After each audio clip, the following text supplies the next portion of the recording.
Whatever she said, then I'm mad. If this here rocks to y'all, then you mad.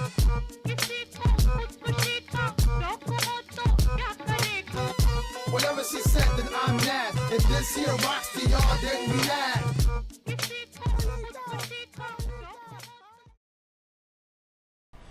Hey, what up, G Team and YouTube? It is Major G, and so yesterday, the brand new Death Battle just came out. We knew it was going to be Batman versus Spider-Man. Once again, a rehash. However, this time we're doing different types, and that's going to be we're going to the future for this. We've got Terry McGinnis Batman versus Miguel O'Hara Spider-Man, also known as by their beloved names Batman Beyond and Spider-Man 2099. So I have seen probably the first two, because I remember when Batman Beyond used to come on TV, and it was a cool show. It was actually a really cool show, and but yeah, I think I only saw like the first two seasons, maybe the first season or first two seasons. But I don't really know much about Spider-Man 2099. I think the only thing my only real knowledge of him comes from, what was that game? Web of Lies? No, not Web of Lies. It was Web of Time, something like that. It was the Spider-Man game where you're playing as like 4 different Spider-Men from different universes, and you're playing as Ultimate Spider-Man, Spider-Man Noir, Miguel O'Hara Spider-Man was one of them, and there was another one I can't think of off the top of my... Oh, Venom. You fought in the Venom suit. Yeah, it was regular Spidey and then Venom Spidey, and Venom Spidey was Ultimate Spider-Man. And what was... Let me think. And then, of course, there was the original PlayStation... Was it the original PlayStation game? I think it was the original PlayStation game. The original PlayStation game with the awesome Spider-Man ad. One of the cool things about that game was that there were a ton of Easter eggs. There were a ton of Easter eggs in the suits. You got lots of suits for Spider-Man in that game. And I think it was that one where you had the 2099 suit. It was either that one or or one of the open world ones. Spider-Man 2. It might have been Spider-Man the movie 2 or Amazing Spider-Man. I can't exactly remember which one it was. But one of those. It might have actually been the PlayStation one where you had the Miguel O'Hara suit. And because of that, there was a little blurb about him. Because it's really hard to find comics with... The reason I bring this up is because it's hard to find Spider-Man 2099 comics. At least back when I was looking for it, it was. Which is around the turn of the century, 2000s, that sort of thing. And so all I had basically to go off of was this Spider-Man history blurb from the game, because they came with, you get the costume, and then it tells you about who the Spider-Man was that wore this costume and why it's special and all that. So yeah. So that's basically all what I know about Spider-Man 2099. So I don't know very much about him. However, I am going to give this to... I'm going to say it goes to Terry McGinnis. And that is because I feel like he has to deal with so much more, and I feel like he dealt with so much more than Bruce Wayne Batman, in terms of the kind of villains that he got. Like everybody he got was super powered, so he's more used to dealing with superpowered people. Whereas regular Batman in the old, when he fought against Spider-Man, he wasn't.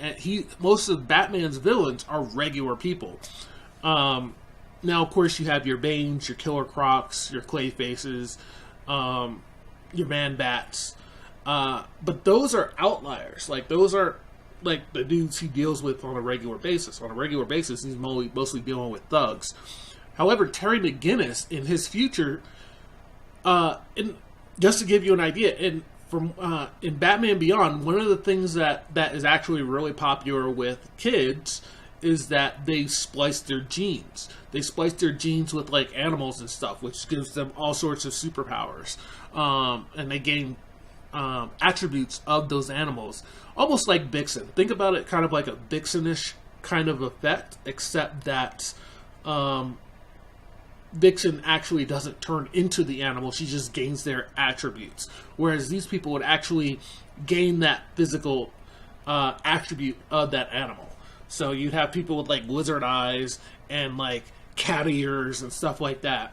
So Terry McGinnis had to deal with that kind of stuff on a regular basis. So he's more used to dealing with superpowered people than Batman was, which is one of the reasons why I feel like Batman lost. And then Bruce Wayne lost to Spidey. And I don't think I mean, once again, I don't know Spider-Man 2099 that well, but I feel like he hasn't really... His villains weren't really that big. Now, I mean, if I'm wrong, correct me, but I feel like his villains, he hasn't faced as much. He hasn't really faced as much as even Peter Parker Spider-Man. And part of that might be because of the short run that he had. So, yeah, I'm ready to check this out. Let's find out how it goes, and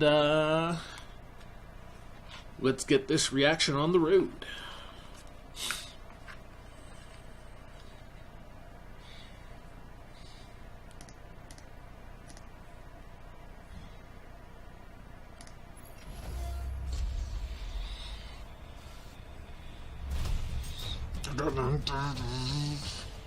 The future. Back to the future. Everyone wants to see it, and why not? It has robots, flying cars, and Terminator. of course, Was that Blade Runner?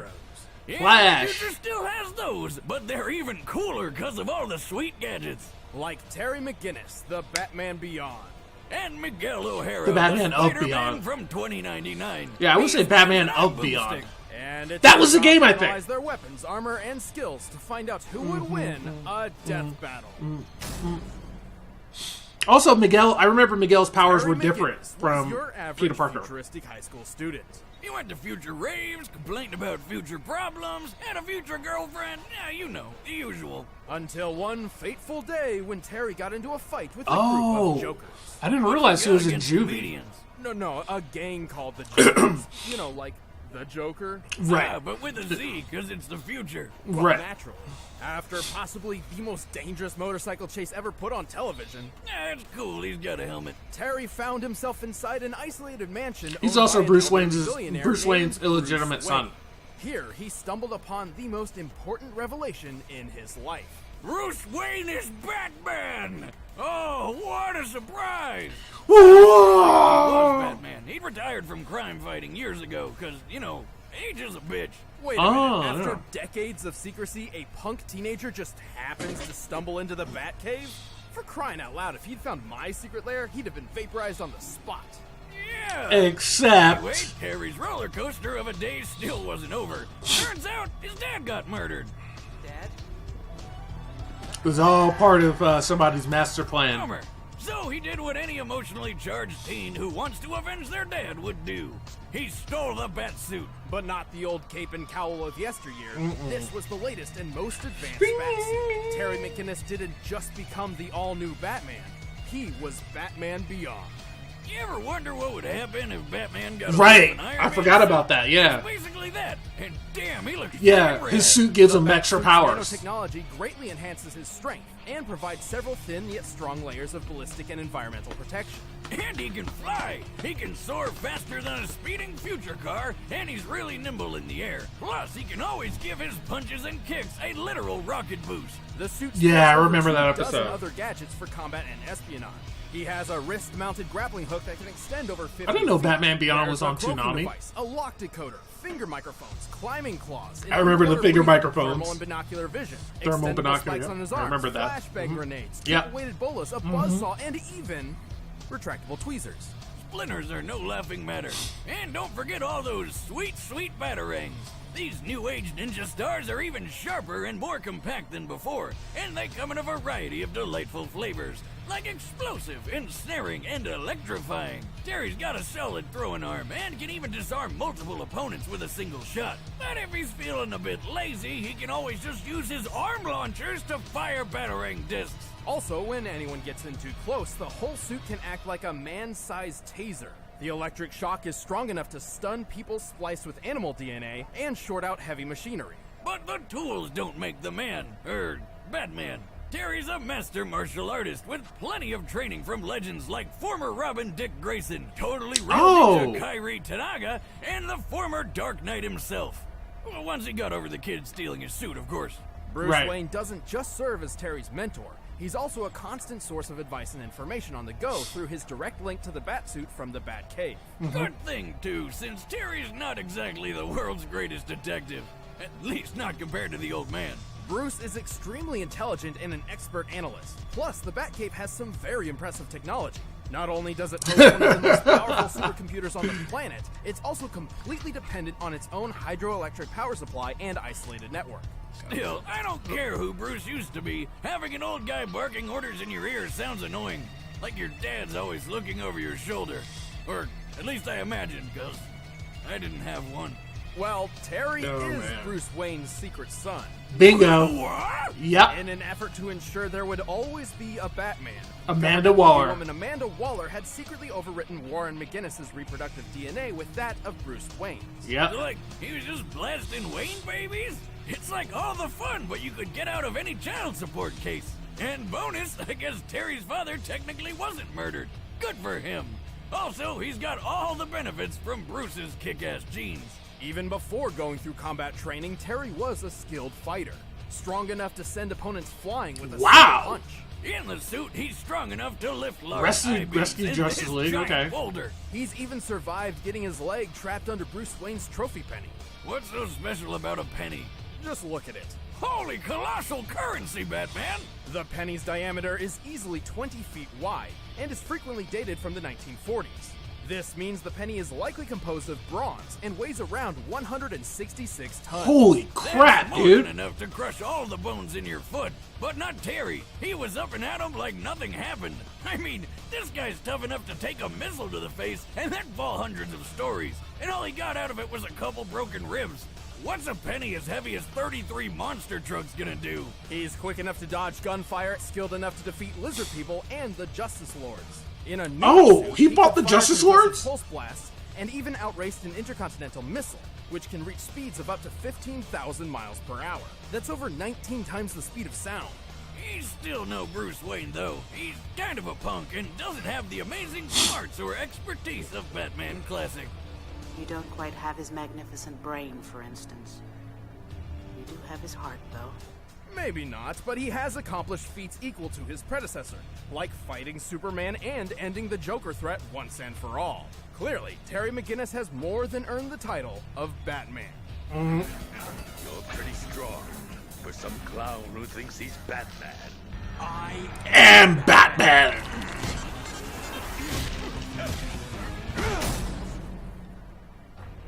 So, here's an unfortunate spoiler. The year 2099 kinda sucks. Plagued by a massive civil war between humans and mutants, the world fell into a dystopian ruin of violence and anarchy. The heroic age had come to an end. But some people still wanted a sequel. Enter Miguel O'Hara, a child prodigy turned super genius with a penchant for genetic tinkering. Miguel's skills landed him a job at one of the biggest companies in the world, Alchemax, where he got to work trying to rebuild one of the greatest heroes of all time, SpiderMan. Specifically, he attempted to replicate the DNA of Peter Parker, the original Spider-Man. But like most of the 21st century superheroes, not much remained of Parker outside of stories and legend. Miguel had to build his experiment from scratch, starting with a single, simple spider. Unfortunately, Alchemax didn't have the greatest job security. After a lot of bad blood and some spilled blood, Miguel wound up accidentally getting a dose of his own creepy crawly project, transforming him into the Spider-Man of 2099. Wait, what is that from? Future Spider-Man isn't quite the same as your grandpappy's Spidey. That's right. Apart from the superhuman strength, speed, durability, and improved healing, Miguel's powers are entirely different.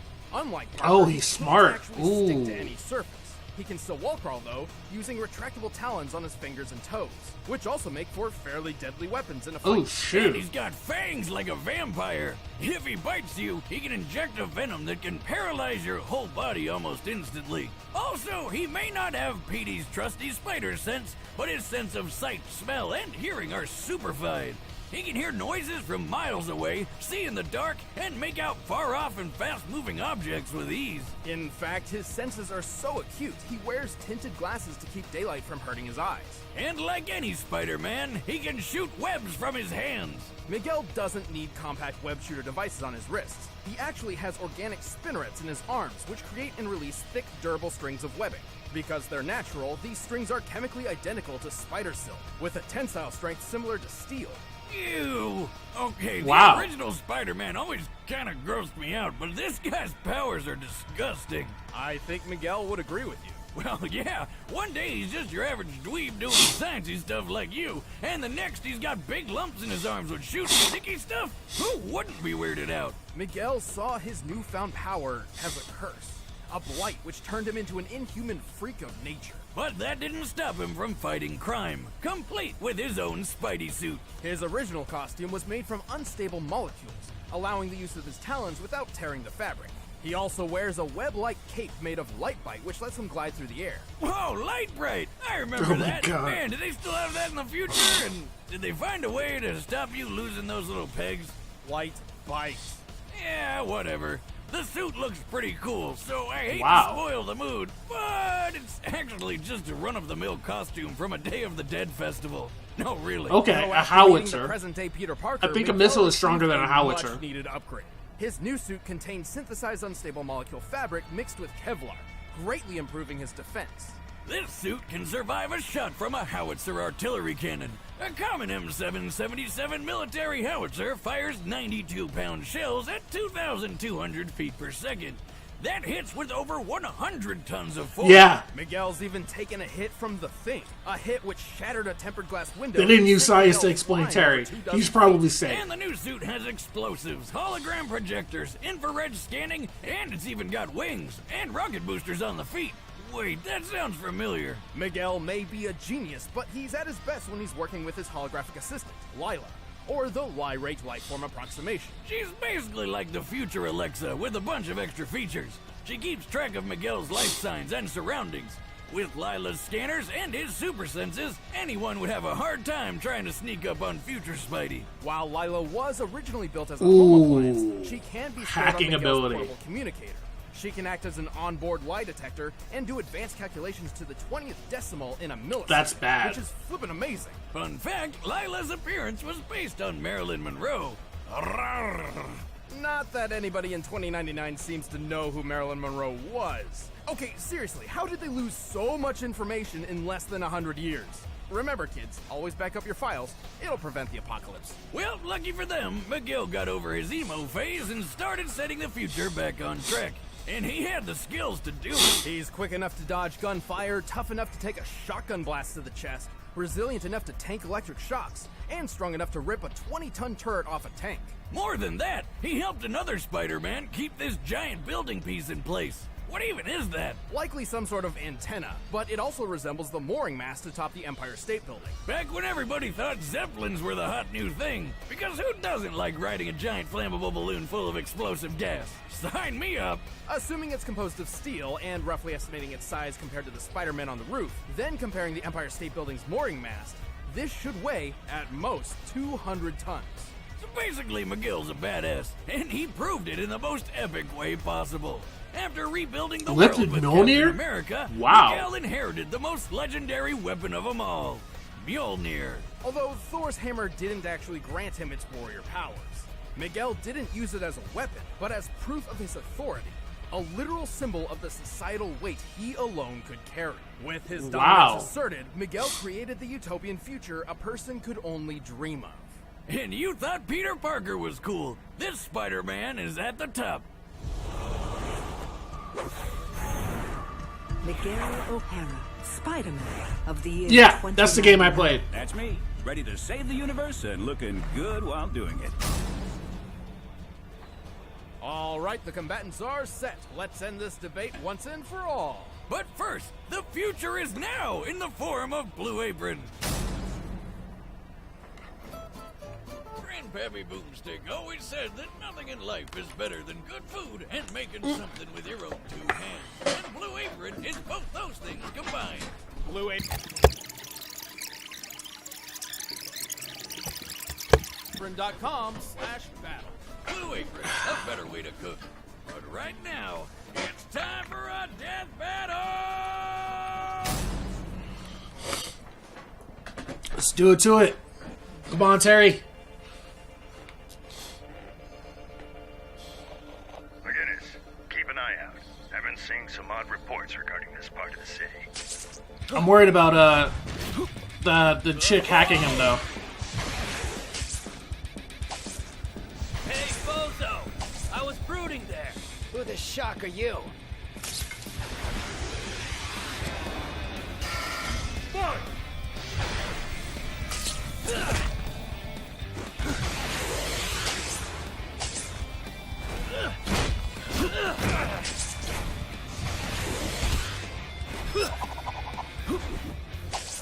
Right back at you, fatty. Hey, Lila, give me a reading on this vampire guy, yeah? Of course, Miguel. I can't identify his tech or fighting style, but I can try hacking his suit. Oh boy. But she's doing it early, so maybe Bruce will... He's too comfortable in the air. Try a different approach. Get to ground level.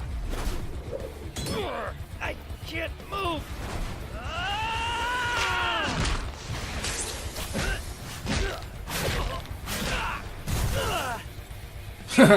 That hurt.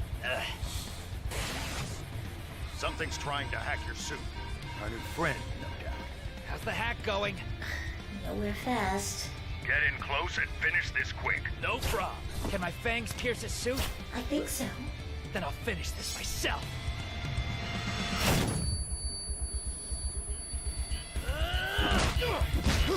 Oh shoot! Lila! Lila! Yo, I knew it! I guess that's one way to do it. Yes, Terry! I knew it! I'll never get tired of seeing people blow up. It's always such a blast. Thanks to Bruce's counsel, Terry used his flashbang to take advantage of Miguel's sensitive eyesight, and his electric shock that can short out large machinery to deal with Lila.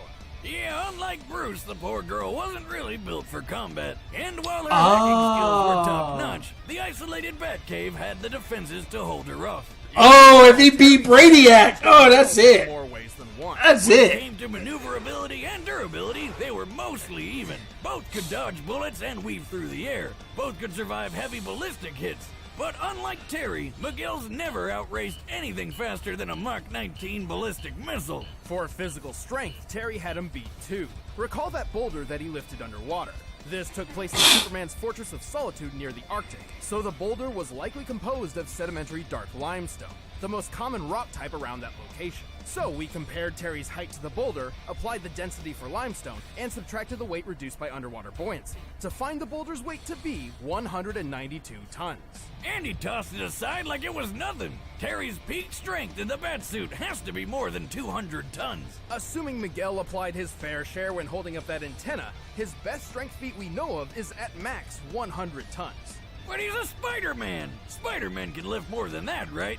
Not usually. Technically, Miguel's powers are so different from Peter's that Right. we shouldn't really scale him to other Spider-Men. Right. But for the benefit of the doubt, let's do it anyway. We'll check out two of Spider-Man's most impressive strength feats. The first is the time he braced a private jet while it was landing.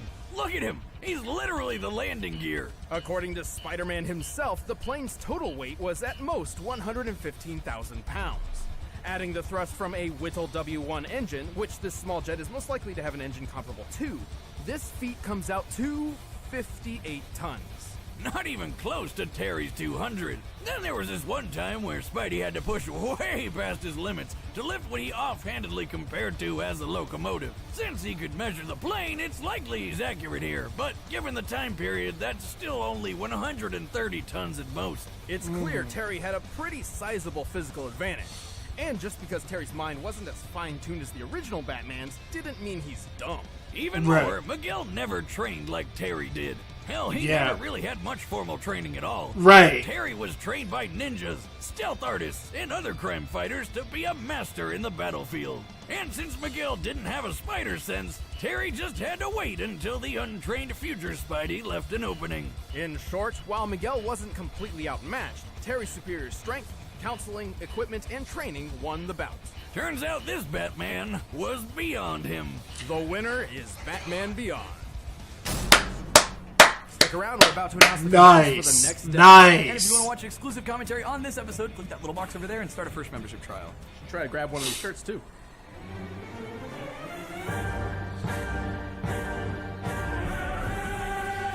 Is this Harry Potter? No. Oh, Sephiroth!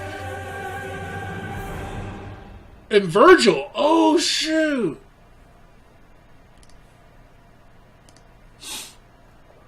All right, so I'm pretty satisfied with that. I had a pretty good idea that Terry was going to mop the floor with Miguel. So looks like next episode is going to be the season finale. They're doing Sephiroth from Final Fantasy VII versus Virgil from the Devil May Cry series. So looks like this season I'm not going to get my Karate Kid versus Shang-Chi battle. Not very happy about that. But hopefully there is next season. Hopefully they'll do it next season. Come on, Death Battle. Let's get on the Karate Kid. Let's put Karate Kid up on a Death Battle so he can mop the floor with whoever he's up against. So, yeah. Good battle. Good fight. Very satisfied. Terry McGinnis definitely comes up on top. I didn't know about all the strength feats. I do remember from the first episode that they did say that his suit gave him enhanced speed and strength, and I think part of that was due to the fact that, as they pointed out in the video, Bruce Wayne was was aging when he started to use it, so he needed to keep up his strength. And yet Terry McGinnis was 17? He was still in high school for the entire first season or so. He was still in high school, and fighting these villains at night, while receiving training and everything. So, and then of course, Terry has faced up against, I felt like he just faced up against bigger villains, and on average as well. So, but I didn't know that Miguel had some of those abilities, and I didn't know his full backstory because 2099 comics are actually kind of hard to come by. And I've tried searching for them, and they're pretty well. I've tried going to comic stores and looking for them, so they don't have any in running, or they didn't have any in running when I was checking it, when I was looking this up. But there might be some in one of those giant volumes, an omnibus. There we go. There might be a giant omnibus full of 2099s, and I think the only 2099 comic I was ever able to come across was Punisher, and it was Punisher #2 or something like that. But yeah, so yeah, let me know what you guys thought in the comments. Comment, subscribe, share, all that. And until next time, be excellent to one another and party on dudes. Oh, I don't like this.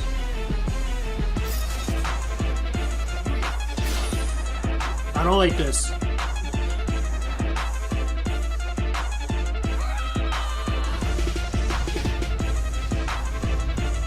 Yes! Yes!